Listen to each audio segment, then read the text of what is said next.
নমস্কার, আদাব। আমি রফিক শেখ, ওয়েস্ট বেঙ্গল ইন্ডিয়া থেকে বলছি, পার্ট অফ ওয়ান প্যাসিভ। আমি ওয়ান প্যাসিভের এক গর্বিত ফাউন্ডার। সর্বপ্রথমে জানাই আমাদের সিও মুফারি স্যারকে অসংখ্য অসংখ্য ধন্যবাদ।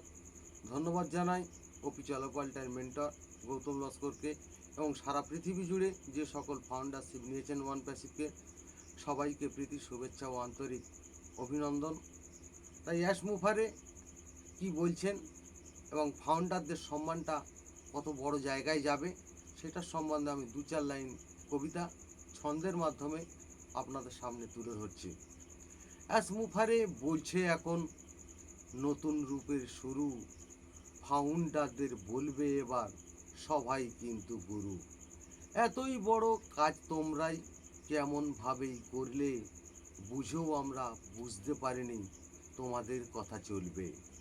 নতুন দিশা নতুন ভাষা এনেছো পৃথিবীর বুকে, সবার মুখে হাসি থাকবে, সবাই থাকবে সুখে।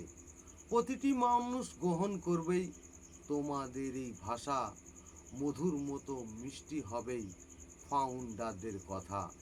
মানব জাতি ভাববে তখন তোমাদের কিছু নিয়ে, কিছু বিজ্ঞান লিখবে তখন এরাই হলেন হিরে। মানের সাথে সম্মান কিন্তু অনেক তোমাদের বাড়বে, সারা পৃথিবীর কাছেই তোমরা ইতিহাস হয়ে থাকবে। পৃথিবী যতদিন বেঁচে থাকবেই চলবে আমাদের ভাষা, প্রতিটি বইয়ের পাতায় থাকবে ওয়ান প্যাসিভের কথা। যারা আসবেই তারা জিতবেই, মুফারেই বলছে ফাউন্ডারদের নিচে কিন্তু তারাই কিন্তু থাকছে। যেখানে তুমি যাবেই কিন্তু সেদের সম্মান দেবে, কোনো দিন নিজের সম্মান বেঁচে নাহি দেবে। মুফারে ধন্যবাদ। ওয়ান প্যাসিভ জিন্দাবাদ। আপনাদের যদি ভালো লেগে থাকে লাইক কমেন্ট শেয়ার করুন। ধন্যবাদ।